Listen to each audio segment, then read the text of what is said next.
Since they began dating 2 years ago, millions of words have been written and spoken about Prince Harry and Meghan Markle. It was the public outing that every dedicated royal watcher has been waiting for. Their lives have been analysed, their relationship scrutinised. But while journalists and commentators continue to have their say, two people know the story better than anyone: Harry and Meghan themselves. Ladies and gentlemen, Meghan Markle. In this programme, their speeches, It just wasn't right, and something needed to be done. their interviews, So I'd love to have kids right now, but yeah, there's a process that one has to go through. and home movies. This is the aftermath of the audition.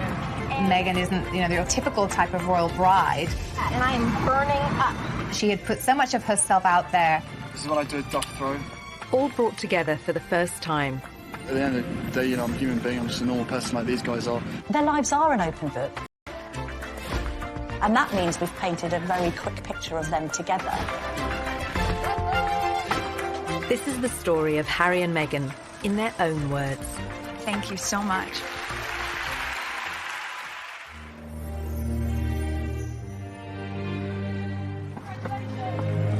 This afternoon, Prince Harry and Meghan Markle stepped hand in hand into the sunken garden at Kensington Palace.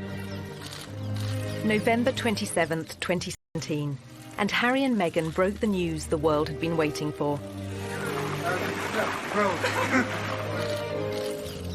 17 months after their first meeting, they were in love and about to be married. It was so sweet and natural and very romantic. He got on one knee. As a matter of fact, I could barely let you finish proposing. I was like, can I say yes now? She didn't even let me finish. She said, can I say yes, can I say yes now? And then there was hugs and I had the ring in my finger and I was like, can I give you the ring? And she was, oh yes, the ring. Although this was the first time they'd spoken as a couple, both had long experience of talking about themselves. Raised worlds apart, they'd chronicled their experiences from childhood.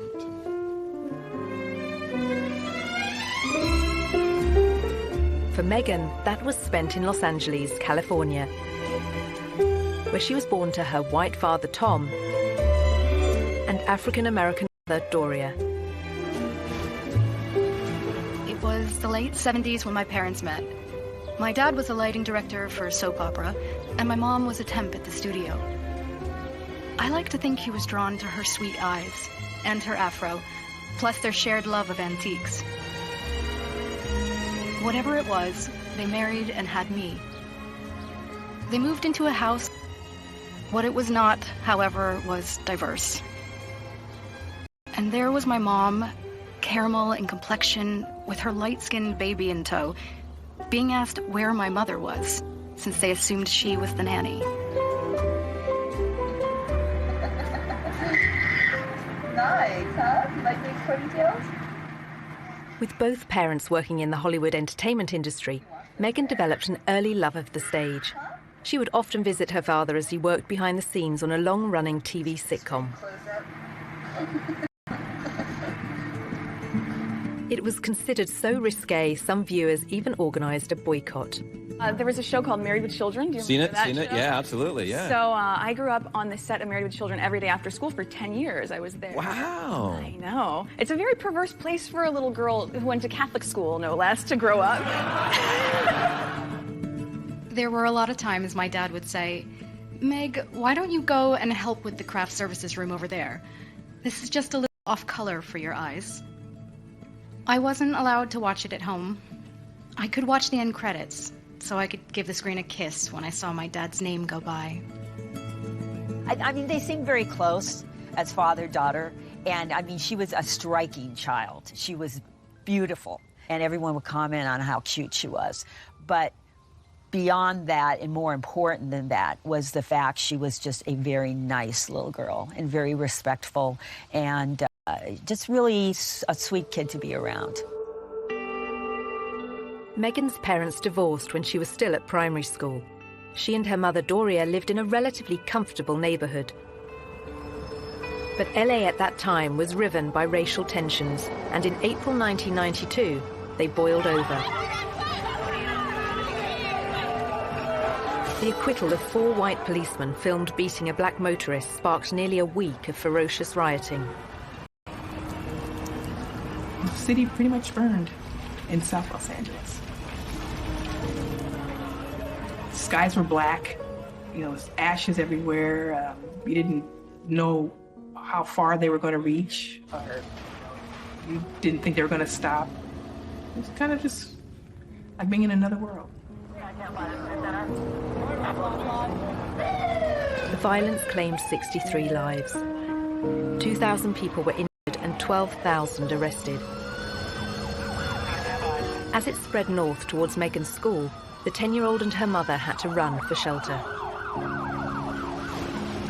They had let us go home during the riots, and there was ash everywhere. Oh my God, Mommy, it's snowing.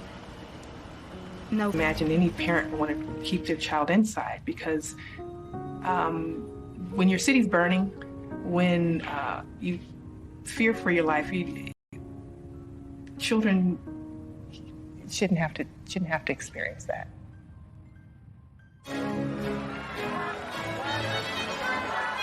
As Meghan was being raised in LA, Harry was growing up in London and in public.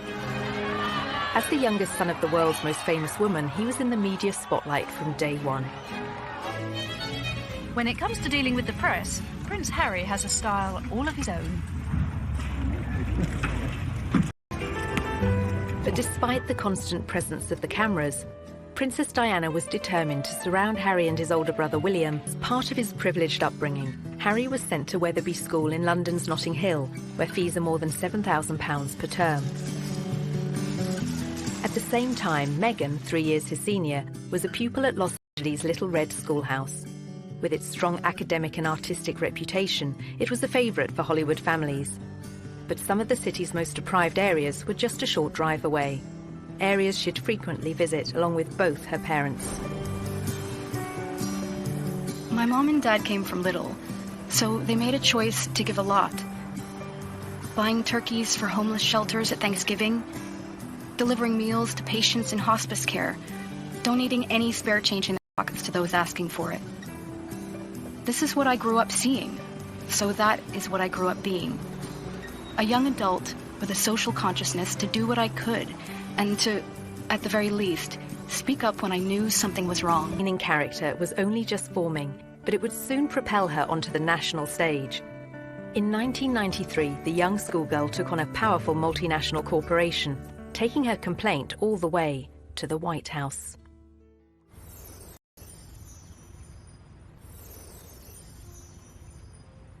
Ladies and gentlemen, please welcome Meghan Markle.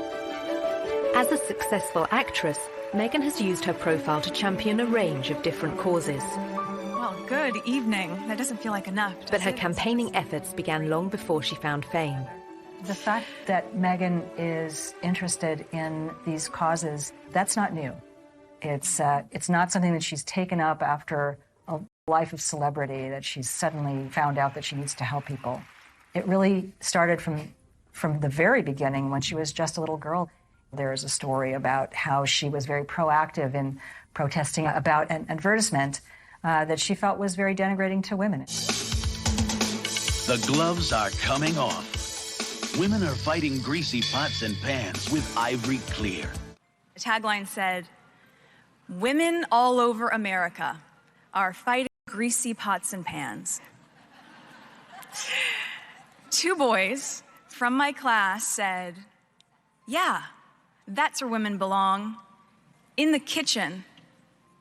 I remember feeling shocked and angry and also just feeling so hurt. It just wasn't right, and something needed to be done. My name is Meghan Markle. I'm 12 years old. Last week at my school, we decided to watch the news for social studies. While through the channels, we saw a commercial for the new Ivory Clear dishwashing liquid. In the commercial, they said women are battling grease, meaning only women do dishes. When I heard this, the boys in Meghan wrote to Procter & Gamble, the company behind the ad, to America's then First Lady Hillary Clinton, and to the US TV program Nick News, which sent a reporter to interview her. I don't think it's right for kids to grow up thinking these things, that just mom does everything. So I was wondering if you would be able to change your commercial to people all over America. Thank you, Meghan Markle. Incredibly, the 12-year-old's lobbying campaign worked. And it was roughly a month later when the soap manufacturer, Procter & Gamble, changed the commercial. The gloves are coming off. People are fighting greasy pots and pans with Ivory Clear. She had a sense that she could affect change, even though she was just one small person. She had a voice. If you see something that you don't like or offended by on television, make a difference for not just yourself, but lots of other people. Makes me feel Meghan's time in the spotlight lasted for just a few days in 1993. But by then, Harry was used to relentless media attention. Soon it would become uncomfortable, both for him and his elder brother William. The reason? Their mother's very public and very bitter split from Prince Charles. It must be pretty tough when one day your father says it's all over. And you've got to split your time between here or with your mother. When he was the youngest, he must have seen the arguments and the rows together they'd had, and it had an effect on him. Charles and Diana officially divorced in 1996. In August 1997, she went on holiday with her new boyfriend, Dodi Fayed. Pursued by the paparazzi through the streets of Paris, their chauffeur-driven car crashed in a city centre tunnel. 3 people were killed, including Diana.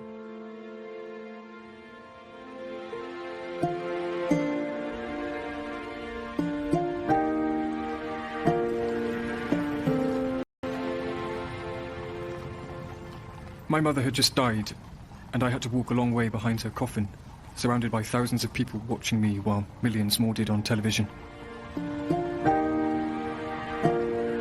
I think everybody who witnessed the funeral and that young child walking behind his mother's coffin reflected on it and thought, goodness me, what effect is this going to have on this boy's life growing up? I don't think any child should be asked to do that, under any circumstances. I don't think it would happen today. Well, we now know, actually, the true effect that Diana's death had on both Harry and William. Prince Harry spoke extremely openly about the fact that that had a profound effect, that he completely went off the rails. He couldn't cope with it. I can safely say that losing my mum at the age of 12 and therefore shutting down all of my emotions for the last 20 years has had a quite serious effect on not only my personal life but also my work as well. My way of dealing with it was, sticking my head in the sand, refusing to ever think about my mum, because why would that help? It's only going to make you sad. It's not going to bring her back. So from an emotional side, I was like, right, don't ever let your emotions be part of anything. Obviously, you know, he speaks from the heart. I mean, Diana was a super mother, and to lose that person just such a young age must have been terrible for him. And he said that. How much he misses her, how much he thinks of her every day. Not a day goes by he doesn't think about it. Been very close to a complete breakdown on numerous occasions when all sorts of grief and sort of lies and misconceptions and everything's coming at you from every angle. Diana's funeral was watched by an estimated 2.5 billion people around the world. Among them, 16-year-old Meghan Markle. By then, she was a student at the all-girl Immaculate Heart High School in Los Angeles. Here, just 2 miles from Hollywood, her acting ambitions were taking shape. Long before I taught Meghan, I saw her in the school plays. And she was one of those girls, when she was on stage, you were drawn to watch her because she just had this charisma and this... We have a musical and a play every year. And she's certainly one of the many shining lights that we have here at Immaculate Heart. Meghan's stage talents led her to enroll on a university course in theatre. Before joining, she auditioned for roles in music videos. After the aftermath of the audition. This is the aftermath of the audition, and it went pretty well. We just had to dance crazily, and so I did, and it was tired. Just all danced like wild women, and I was shaking my hair around, and so that's that, and I am burning up.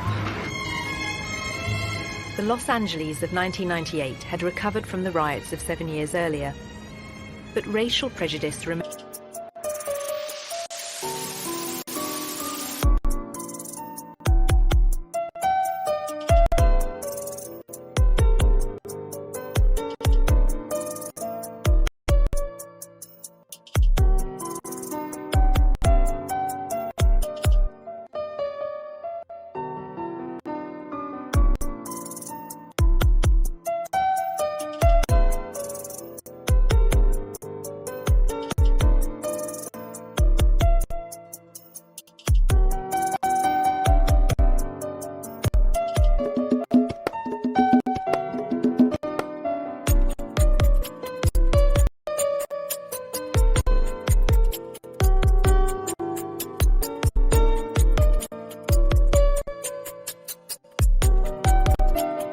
Surface, as Meghan was soon to witness firsthand.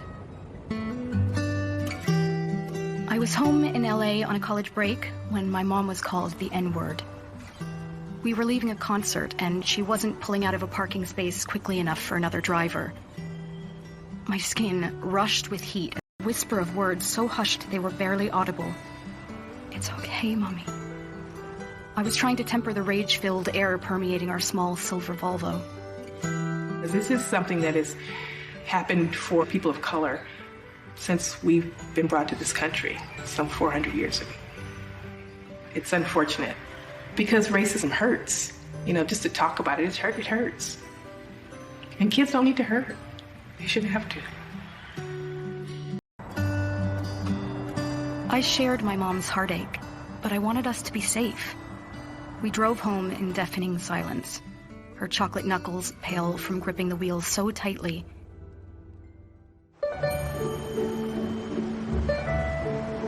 When Meghan returned to her university near Chicago, she showed huge promise on stage, starring in a number of student movies. But soon the undergraduate was keen to spread her wings and take on other subjects.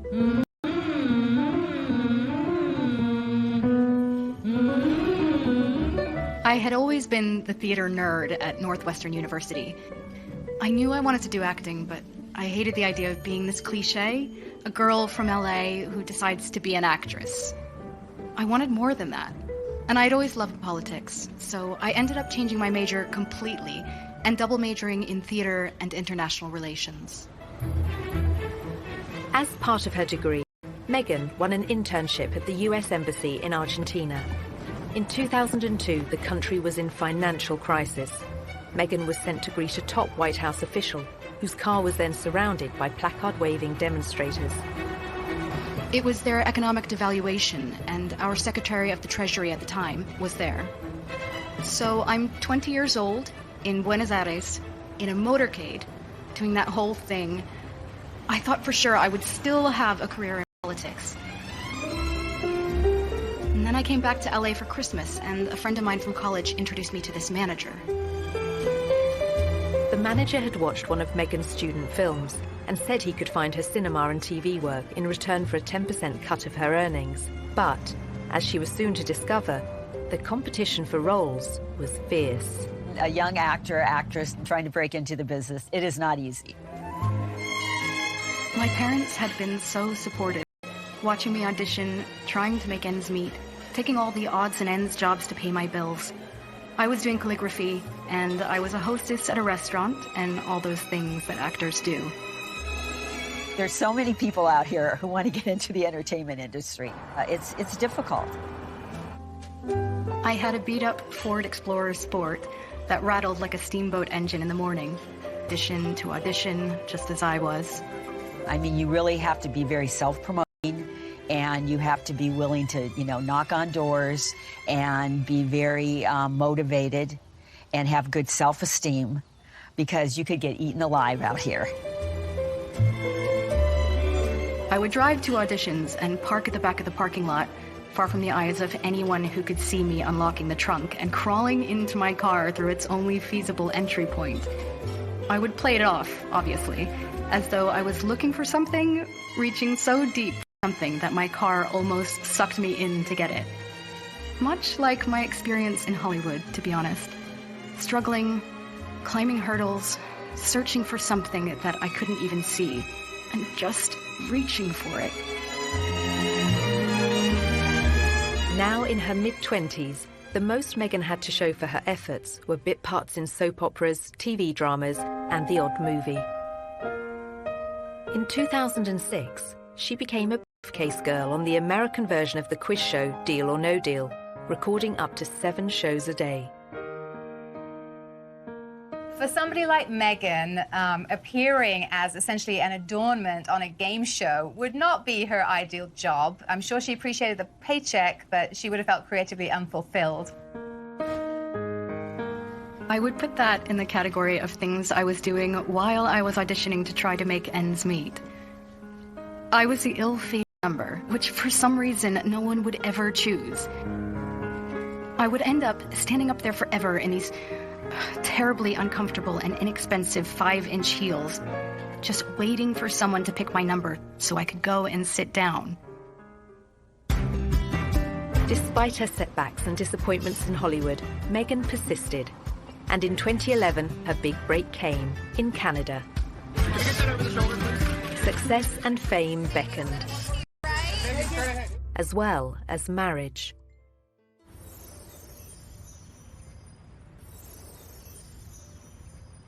By her late 20s, Meghan Markle was still struggling to make it in Hollywood. Along with the hurdles facing all young actresses, she had a further challenge: her mixed-race heritage. It took quite a few years for Meghan really to be comfortable with her identity. Hollywood didn't help with that, and it must have been very hurtful and very frustrating for her at times. I'm biracial. Most people can't tell what I'm mixed with, and so much of my life has felt like being a fly on the wall. And so some of the slurs that I've heard, or the really offensive jokes, or the names, it's just hit me in a really strong way. Pegged in the industry meant I could audition for virtually any role. I wasn't black enough for the black roles, and I wasn't white enough for the white ones, leaving me somewhere in the middle as the ethnic chameleon who couldn't book a job. But the breakthrough was getting closer. At one audition, a casting director advised Meghan to adopt a more natural look. She stopped me in mid-scene and said so simply, "You need to know that you're enough."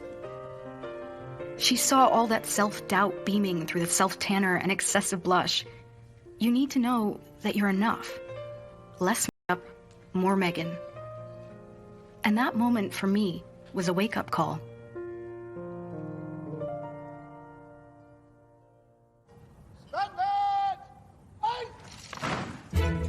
As Meghan edged closer to fame, Harry was doing his best to escape the media spotlight. After finishing his studies at Eton, he took a gap year, then enrolled at the Sandhurst Royal Military Academy, passing out in 2006.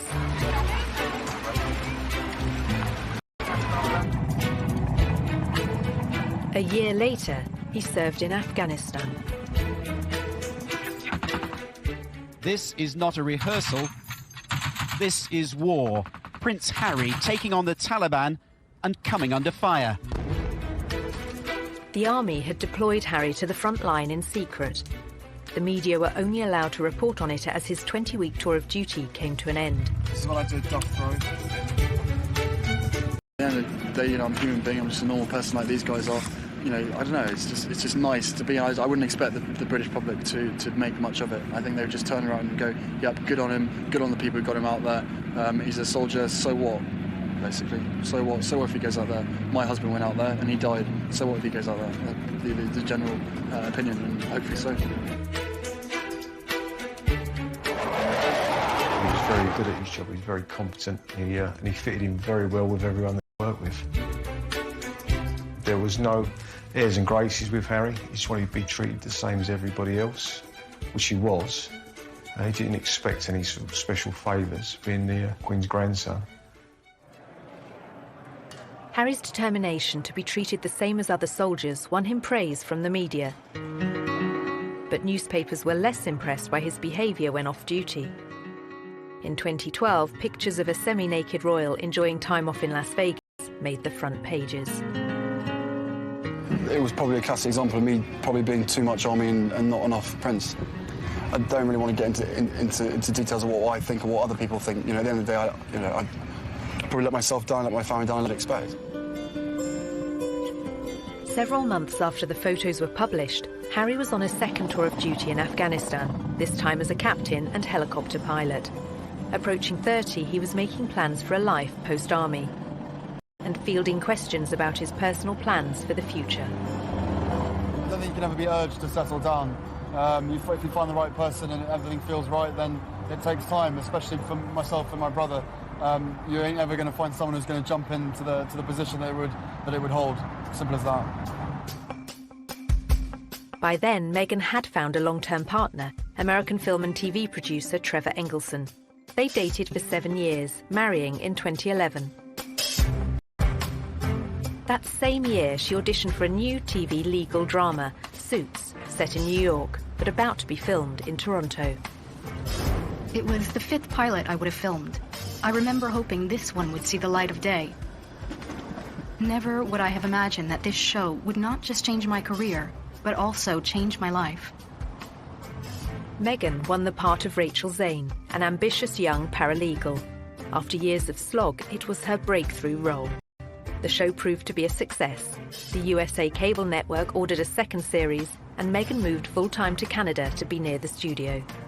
So Meghan chose not to live in, like, the poshest area of Toronto. She chose Seton Village, which is more laid back, tree-lined, and people keep to themselves, and that's exactly what Meghan did. So much so that her neighbors didn't even know who she was. But that was soon to change as her TV series became an international hit. As Meghan basked in her newfound fame, Harry was concentrating on building a new career. After the negative headlines surrounding his off-duty life, Harry became patron of the Invictus Games for injured servicemen and women, and he began supporting a range of causes that were close to his mother's heart. I'm particularly pleased to be with you today because my mother as patron very much admired Henry and the vital work that it does, and for me that's good enough. He was also increasingly active in aid programs abroad, especially in Africa, where his Sentebale charity is based. Sentebale means forget-me-not. It's in memory of Princess Diana. I think actually Harry's been concerned that some of her good work has been undone in recent years, and a sense that he needs to carry on her good work, otherwise it would have been meaningless. Harry had first visited Botswana in southern Africa shortly after Diana's death. This is where I feel more like myself than anywhere else in the world. I have this intense sense of normality here. To not get recognised, to lose myself in the bush with what I would call the most down-to-earth people on the planet. People dedicated to conservation with no ulterior motives, no agendas, who would sacrifice everything for the betterment of nature. I talk to them about their jobs, about what they do, and I learn so much. By 2013, Meghan's TV series Suits had become a huge hit for the USA network. It was their most popular show for young adults, the audience advertisers valued the most. She was a star, and with stardom came power. Before filming Series 4, she complained to the program makers. This season, every script seemed to begin with Rachel enters wearing a towel. And I said, nope, not doing it anymore. Not doing it. I called the creator and I was like, it's just gratuitous. We get it. You've already seen it once, so I think at a certain point you feel empowered enough to just say no. Meghan was also starting to use her power in other ways. The charity World Vision made her a global ambassador, promoting sanitation projects in remote villages. Well, Meghan's visits to countries like Rwanda have focused on girls and women. All of these speak to her concern for female empowerment and really wanting to make a difference that way. You'll feel really good at the end of the day knowing that you've been a part of that. I gotta get these kids home. I'm gonna go take a picture with them.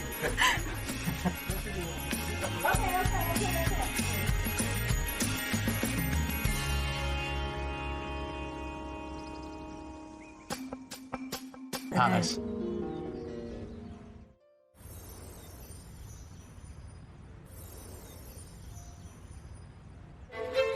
November 2016. Just 8 days after the story of Harry and Meghan's relationship broke, Kensington Palace went to war with the press. Prince Harry is worried about Miss Markle's safety and is deeply disappointed. The hallmarks of Harry's words and character all over it. It is not right that a few months into a relationship with him that Miss Markle should be subjected to such a storm. I think he was saying, look, this girl's important to me and I want to make sure that you're all careful in what you're doing. He knows commentators will say this is the price she has to pay and that this is all part of the game. He strongly disagrees. This is not a game, it is her life and his. I think that's one of the strongest statements I've ever heard come out of a palace. I think so too. It's incredibly really personal statement. He is obviously very, very angry. Well, good for him. I think the statement went down very well with the public in saying, yeah, fair on Prince Harry, this girl needs to be protected. I think others were a bit more critical, saying, well, all right, but you can't have it both ways. You get a lot of great publicity for your...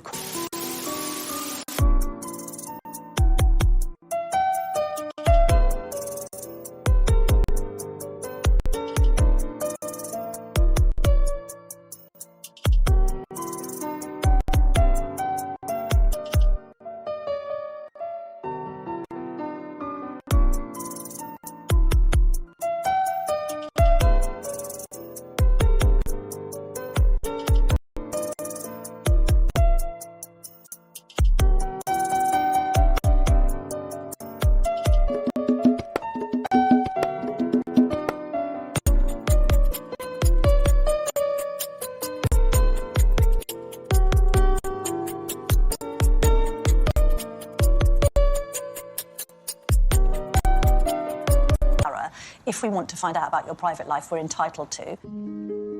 Poring over Meghan's private life continued. Journalists scoured her social media accounts looking for more clues about her relationship with Harry. They found she'd posted photos of herself with a bracelet similar to one worn by him. To all my TIG friends, after 3 beautiful years on this adventure with you, it's time to say goodbye. In April 2017, Meghan began withdrawing from social media to successful lifestyle website The TIG, posting a farewell message to all her readers. Keep laughing and taking risks, and keep being the change you wish to see in the world. Thank you for everything, Meghan Markle.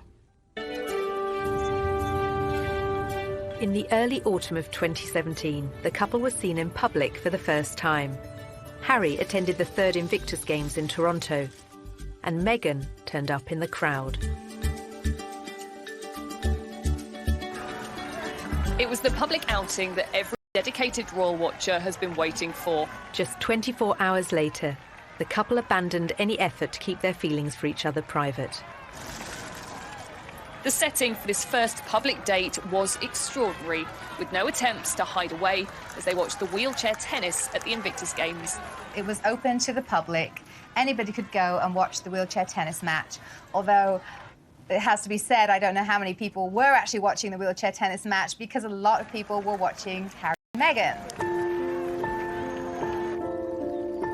Just 6 weeks after their very public appearance, the couple had a very private moment. Meghan was staying with Harry at Nottingham Cottage, his 2-bedroomed home set within the Kensington Palace estate. He proposed, and she accepted. The ring is obviously yellow gold, because that's her favourite. And the main stone itself is sourced from Botswana.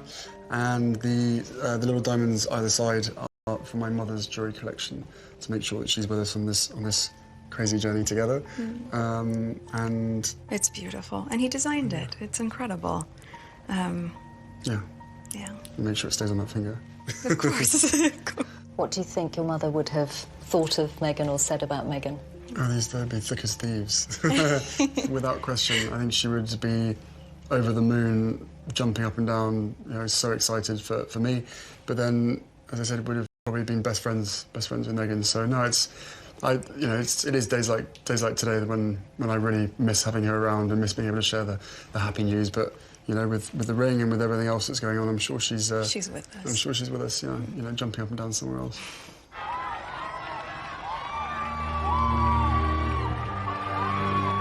announcement, Meghan has become the fresh face of royalty, connecting with a new generation, just as Harry's mother once did. I know that I'm in love with this girl, and I hope that she's in love with me. But we still had to sit down on the sofa, and I still had to have some pretty, frank conversations with her to say, look, what you're letting yourself in for, it's a big deal. It's not easy for anybody. But I know that, at the end of the day, she chooses me, and I choose her, together as a team. After a life spent on the other side of the Atlantic, Meghan is now planning to become a UK citizen. She and Harry have also spoken of their wish for the Commonwealth. But now, with their wedding fast approaching, their focus, for the moment, is firmly on May the 19th. We're a couple. We're in love. I'm sure there will be a time when we will have to come forward and present ourselves and have stories to tell. But I hope what people will understand is that this is our time. This is for us. It's part of what makes it so special that it's just ours. But we're happy. Personally, I love a great love story.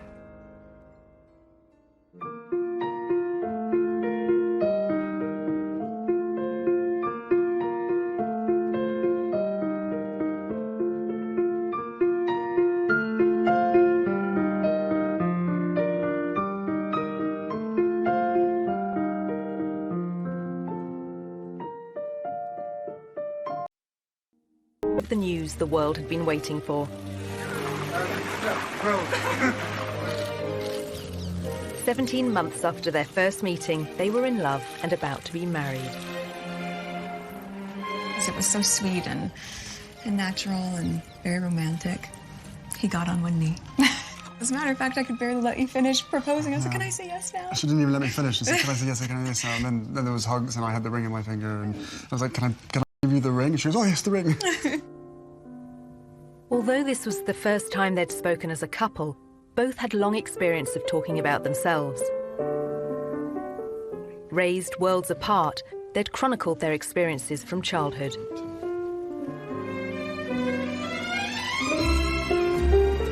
For Meghan, that was spent in Los Angeles, California, where she was born to her white father, Tom, and African-American mother, Doria.